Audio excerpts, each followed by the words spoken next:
Olá, amigos, irmãos e irmãs, graça e paz. É um prazer de novo estar aqui com vocês.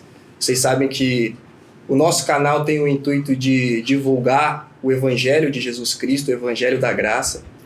E hoje nós estamos recebendo um irmão de Goiânia, que gostamos muito, o irmão Luiz Fontes. Te agradeço pelo tempo que você aceitou para estar aqui com a gente, nesse bate-papo. Obrigado mesmo. Viu? Amém. E nós vamos fazer um bate-papo sem script, sem nada armado, onde a gente vai estar falando um pouco das questões que envolvem a igreja hoje em dia e espero que seja edificante para vocês, assim como já tem sido para nós aqui. Luiz, e eu já quero começar te perguntando, quando a gente pesquisa as suas mensagens na internet, eu percebo assim, um número considerável de mensagens que trazem o assunto sobre escatologia, sobre o livro de Apocalipse. E é um assunto que fascina muita gente, né? Um assunto que as pessoas ou têm medo do Apocalipse ou acabam interpretando de maneira errada. E a pergunta que eu tenho a fazer para você é justamente isso. Você acha que existe uma interpretação errada do livro de Apocalipse, da escatologia de modo geral? Não acredito que haja uma interpretação errada. Talvez exageros, ou talvez o enfoque em alguns pontos que eu creio que eles não trazem uma consciência maior do verdadeiro papel desse livro, em especial nesse tempo do fim. Porque dentro de muitas interpretações e escolas que se criaram para poder interpretar esse livro, é como se ele fosse um livro distinto dentro da Bíblia. Eu creio que esse livro ele precisa ser estudado de uma maneira mais devocional. Eu creio que olhar para o livro de Apocalipse, não procurando o que não está revelado, aquilo que Deus não quer que seja interpretado. Mas eu acho que o principal motivo que nós devemos ler esse livro é encontrar Cristo, sua pessoa e obra. É perceber a maneira como esse livro ele nos encoraja como igreja a viver esses últimos dias, essa última fase da obra de Deus, de uma forma corajosa, audaciosa. Eu creio que esse livro ele tem este conceito espiritual que acredito que naquele tempo da igreja primitiva os irmãos viviam com essa expectativa, esse maranata em seus corações. Então, para mim, o livro de Apocalipse ele tem esse sentido, de nos encorajar a viver com ousadia esse maranata, essa expectativa gostosa da volta do nosso Senhor. Até porque o Apocalipse, na verdade, é um livro de Jesus para a igreja, Sim. né? É uma revelação de Jesus. Inicia-se, né? A revelação de Jesus para a sua igreja, Sim. né? Então, você acha que o foco principal seria, me corrija se eu estiver enganado, um acalento para a igreja nos dias do fim, Claro. em Jesus Cristo, obviamente. Sim, porque Apocalipse ele é a consumação de toda a revelação bíblica. O livro de Apocalipse, você vai observando assim que as profecias que ocorrem ao longo da palavra de Deus e tem seu cumprimento em Apocalipse, é como se aquela profecia ela fosse se expandindo, e ali você vê a consumação dela em Apocalipse. Muitos assuntos da Bíblia, por exemplo, você pega aquela árvore lá de Gênesis, né? Aí nós temos a revelação dela em Apocalipse. Os vencedores eles vão comer dessa árvore da vida, né?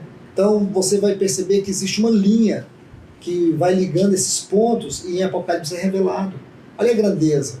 Esse é um livro que ele é recheado de oásis. Você pega o capítulo 4, capítulo 5, o capítulo 7, depois você vai para o capítulo 14, capítulo 15, capítulo 19, capítulo 21, capítulo 22. Todos esses capítulos, eles vão falar de oásis, né? Vão trazer oásis. Então isso é maravilhoso demais. E as pessoas querem saber quem é o anticristo, né? Uma coisa muito pueril, né? Uma coisa momentânea. A igreja vai ou não vai passar pela grande tribulação?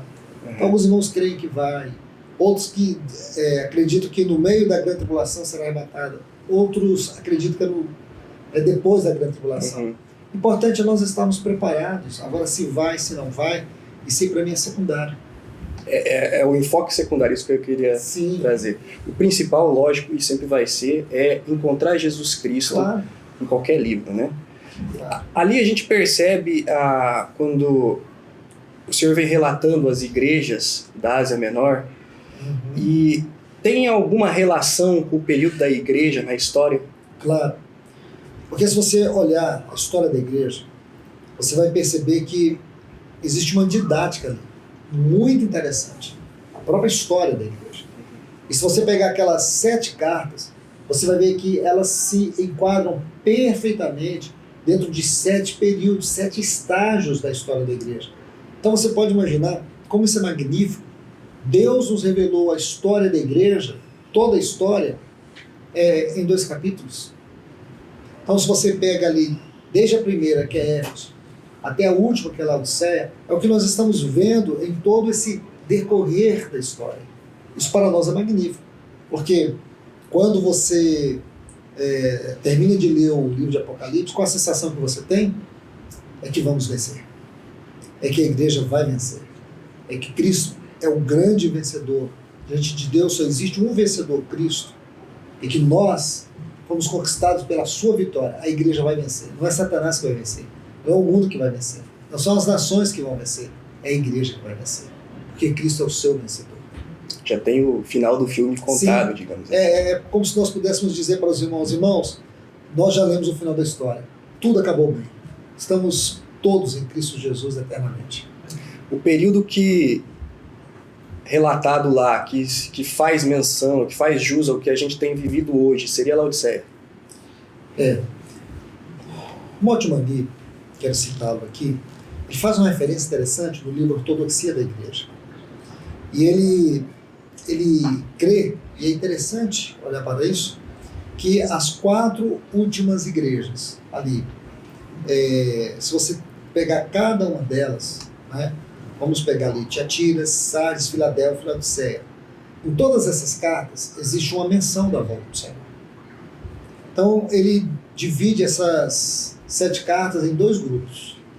As 3 primeiras, Éfeso, Esmirna e Pérgamo, e depois Tiatira, Sardes, Filadélfia e Laodiceia. Então ele crê que essas 4 últimas, de alguma maneira, elas estarão aqui.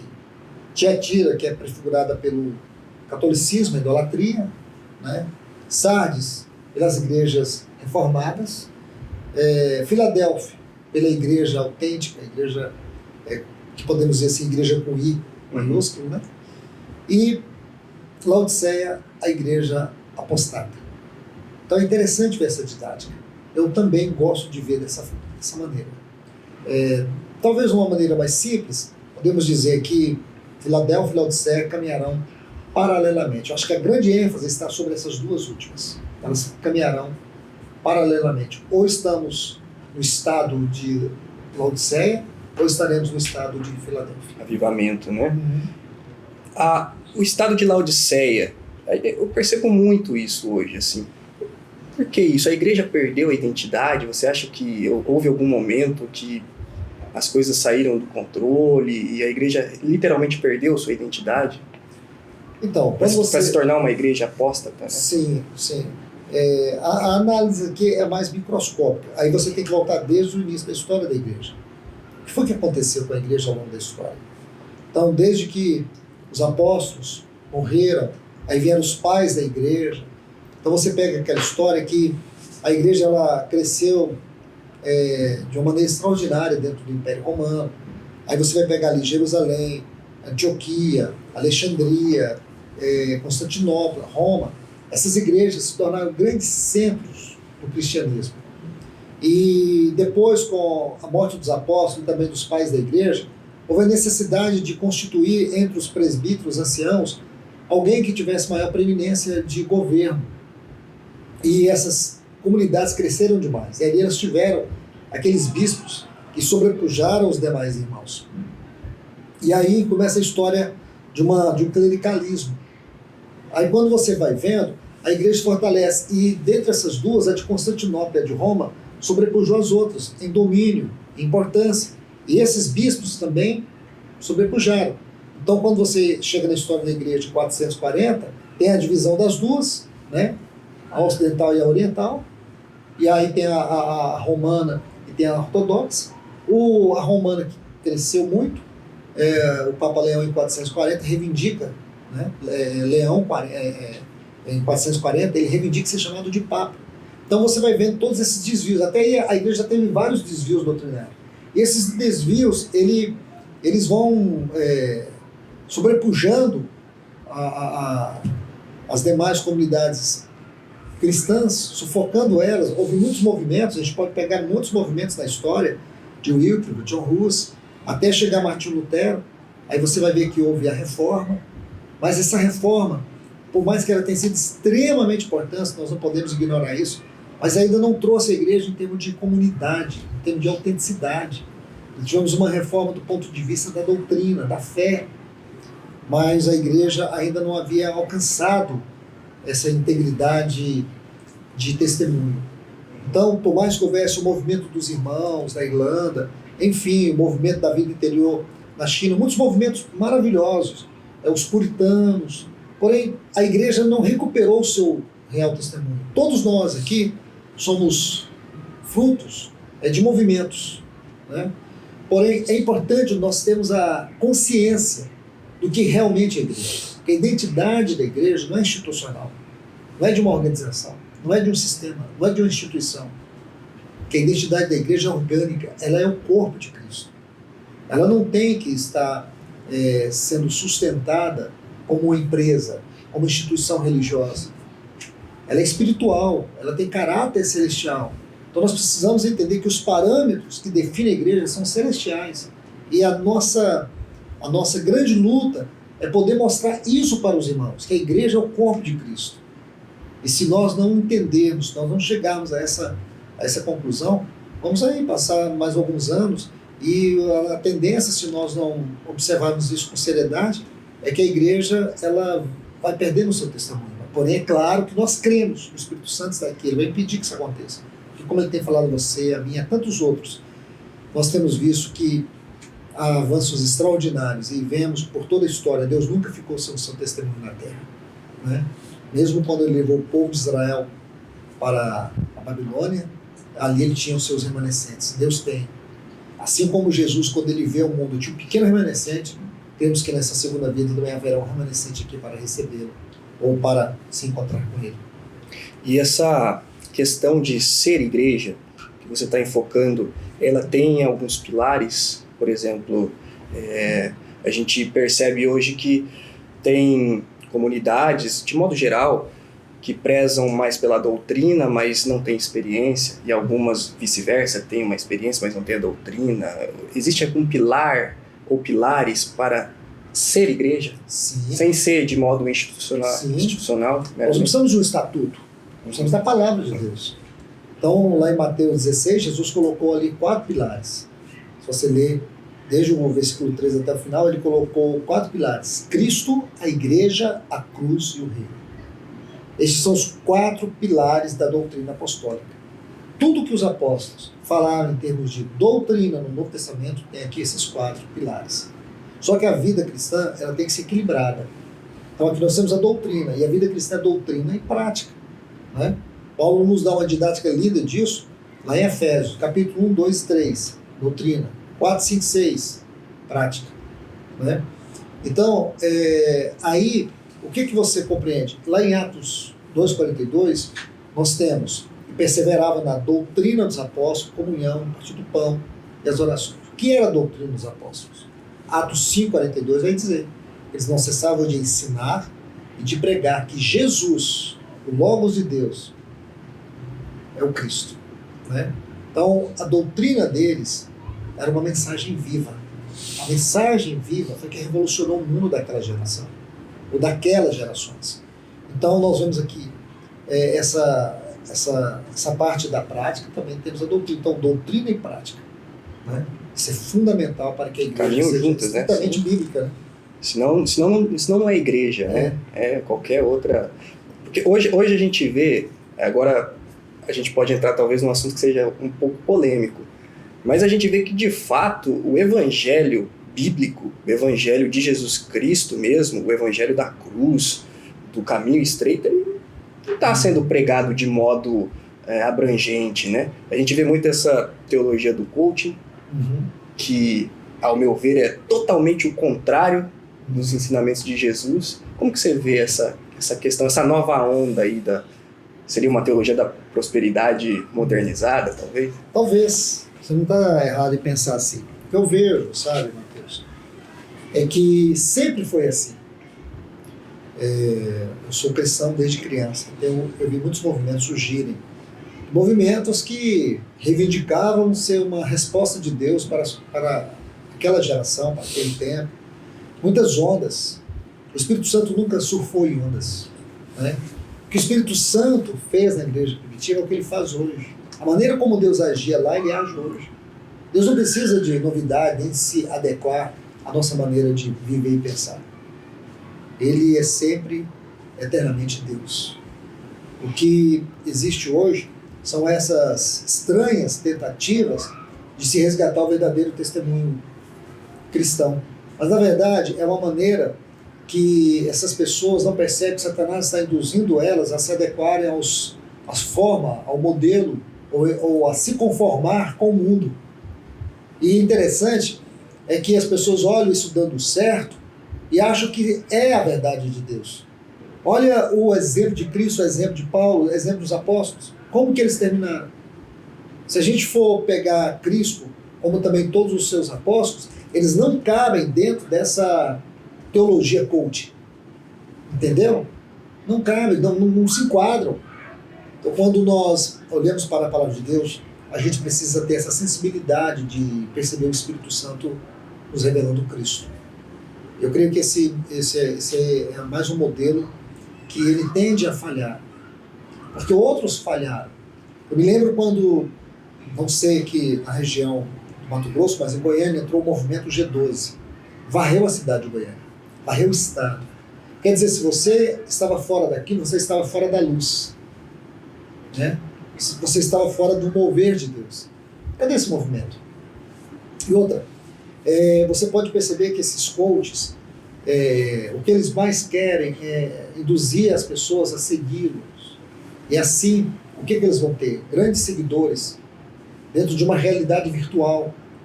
E hoje nós sabemos que essa realidade virtual é um grande negócio. Um grande negócio que surgiu. E as pessoas chamam isso de pregação do Evangelho. Importante que o Evangelho está sendo pregado. O Evangelho que tem que ser pregado é o Evangelho verdadeiro, que transforma caráter, que transforma vidas. Não é o Evangelho que dá certo. Né? Porque a ideia hoje é essa. Vai dar certo, então não importa os meios. Isso é pragmatismo. Então a gente tem que tomar muito cuidado com esse pragmatismo. A gente tem que ter a palavra de Deus como um farol da onde nós não podemos tirar os nossos olhos. Porque a gente escuta falar da seguinte maneira: bom, mas ele está pregando o evangelho, ele está falando de Jesus para um monte de gente, ele está falando de Deus. E não é só isso. Se fosse só falar em nome de Jesus ou em nome de Deus, um monte de gente pode fazer, né? Sim. O que interessa é a questão se tem a ver, se tem coerência com as Escrituras, né? E o que a gente percebe é isso que você falou, que na verdade não tem essa onda coach, essa onda de que você... se você quiser aquilo, você vai alcançar, e você vai ser próspero, e você é medido você é medido por aquilo que você alcança no mundo material. Então, Sim. se você não alcança, quer dizer que você está fora, ou que você não entendeu direito. Então, é totalmente o contrário do que a Bíblia Com nos certeza. ensina, né? Sabe qual é o perigo que eu acho disso, Mateus?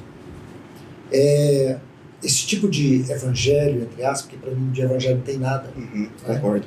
é que está deformando a maneira como as pessoas olham para a palavra de Deus. Essas pessoas não fazem uma exposição de texto. Não existe uma exposição de texto. São chavões de retórica, frases de efeito. Então, as pessoas ficam iludidas com isso. Elas não percebem o engano. Eu estava vendo um pedaço de uma palavra de um coach. Então ele dizia para as pessoas assim: você é o centro. O homem nunca foi o centro. O centro é Cristo. Você precisa perseguir os seus sonhos. Que sonhos? Isso vai virar pesadelo. Nós precisamos entender que nós somos guiados pela vontade de Deus. Nossa vontade precisa estar debaixo da vontade de Deus. Então, assim, são chavões que vão criando nas pessoas uma ilusão. E o grande perigo disso é o afastamento da palavra de Deus, passarmos a seguir homens e não a Cristo. E amanhã, onde isso vai dar? Vai dar no anticristo. Uma religião que está sendo hoje levantada para receber o grande coach, o anticristo. Ele hoje tem um sistema que já está pronto, né? O espírito dele está aí, agora falta o corpo.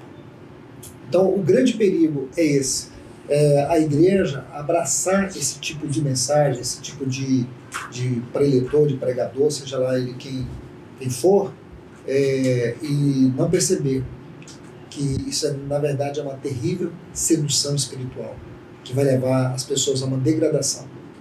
E até apostasia. Com certeza. Sinal evidente, é um sinal evidente de apostasia esse tipo de mensagem. Você acredita ainda em um avivamento em larga escala ou daqui para frente é apostasia mesmo?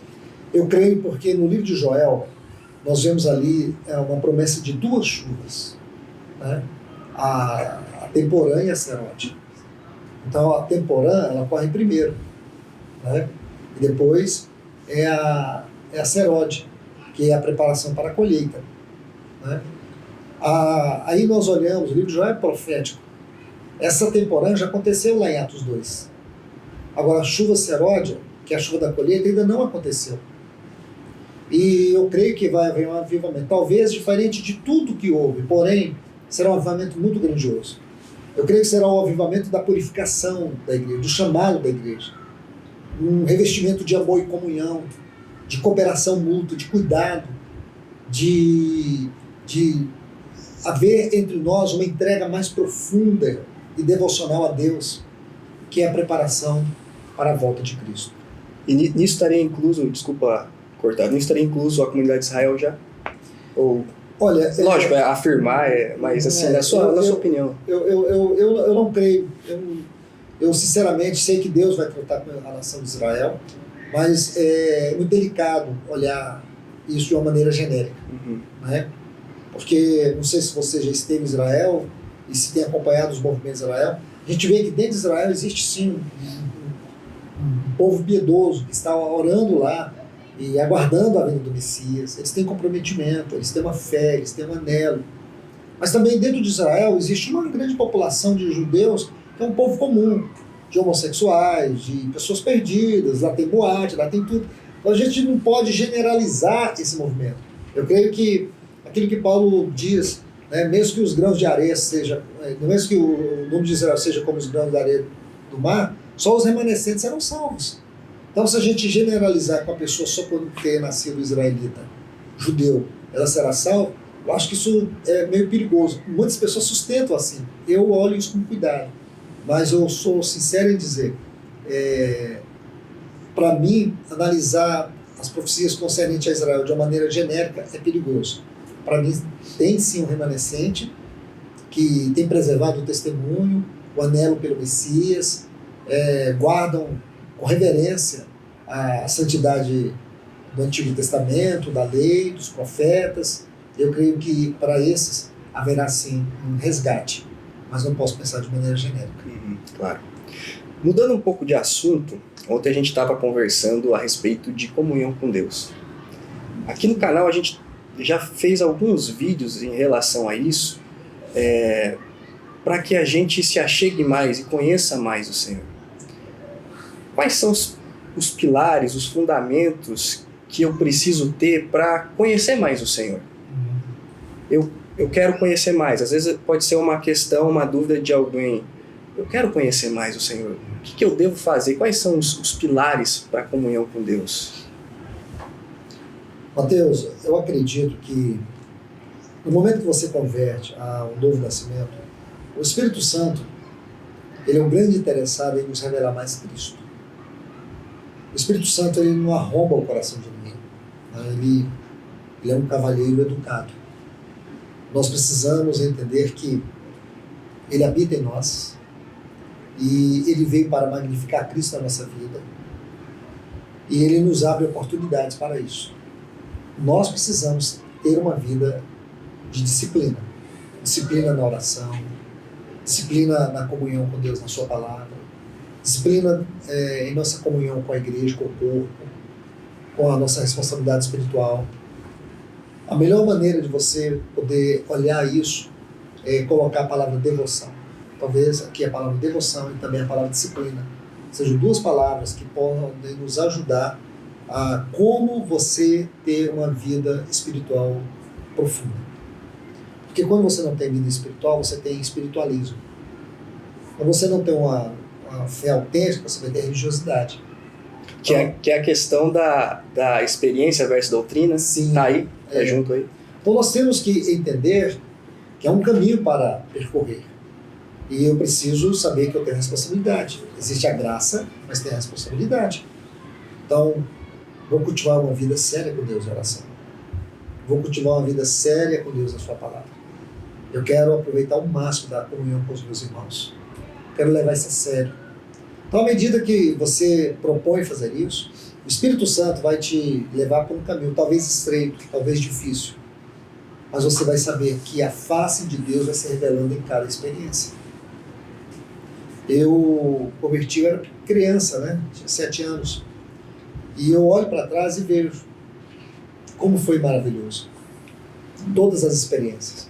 Como eu aprendi a amar o Senhor de uma maneira distinta. Então, assim, quando eu li o livro do Richard Foster, Celebração da Disciplina, interessante que esse livro é maravilhoso. É um livro simples, mas é de muito significado espiritual. E aí o que ocorre? Eu tomei essa questão da disciplina, né? E então tudo que eu ouvia, todas as mensagens que eu ouvia, eu escrevia. Então eu fiquei por mais de 20 anos. Eu sentava em algum lugar para ouvir uma palavra, eu já colocava o nome do irmão, a data e o tema, e ali eu ia escrevendo. Por quê? Porque foi a maneira como o Espírito Santo me chamou para aprender da sua palavra. Tudo que eu ouvi que foi extraordinário, eu gravei, eu escrevi. Todos os livros que eu li, eu resumi. Entende? Mas eu não procurei ouvir tudo isso, escrever tudo isso, com um desejo só de ter conhecimento, mas de uma maneira de que eu pudesse experimentar Cristo. Então chegou um momento que isso ficou tão forte, que até hoje eu leio a Bíblia, as pessoas me perguntam, Luiz, quantas vezes você leu a Bíblia? Essa pergunta não tem resposta, né? Mas o que é mais importante é que a Bíblia nunca envelheceu. Em mais de 40 anos de leitura da Bíblia, eu digo para você, ela nunca envelheceu. Eu leio uma mesma história hoje que eu li a vida toda. Hoje ela tem um significado mais profundo. Hoje eu me emociono mais. Hoje eu vejo algo sempre diferente em textos que eu já conhecia. Você entende? E aí isso para mim foi algo maravilhoso. Foi uma maneira que eu pude aprender a ter uma experiência com a palavra de Deus no sentido de ganhar Deus, não ganhar o conhecimento dele. Aprender ele, não aprender dele. Aprender ele, que ele seja, para mim, a grande experiência do ensino. Não o que eu posso aprender dele no sentido que eu posso levar para as pessoas, não, mas o que pode isso fazer diferença na minha vida. Entende? Aprendei de mim, né? É o que o Senhor Jesus diz, né? Não aprendei comigo, aprendei de mim, né? Então, de maneira prática, ser diligente na oração, sim, na leitura da palavra, sim, e na prática, na comunhão com os irmãos, na comunhão com os irmãos, na responsabilidade do serviço. Na responsabilidade do serviço. E aí o próprio Espírito, que é a vida de Cristo que está em jogo, né? Sim, porque nós não somos como o Mar Morto. Né? Você vai lá no Mar Morto, você vê aqueles 4 riachos que descem ali, eles vão formar aquele grande lago de Júlia, depois o Mar da Galileia, depois o Jordão e depois o Mar Morto. Né? Então ali tem uma didática linda. Ali estão as nascentes, né? Aquelas águas cristalinas, mas ao final tem o Mar Morto.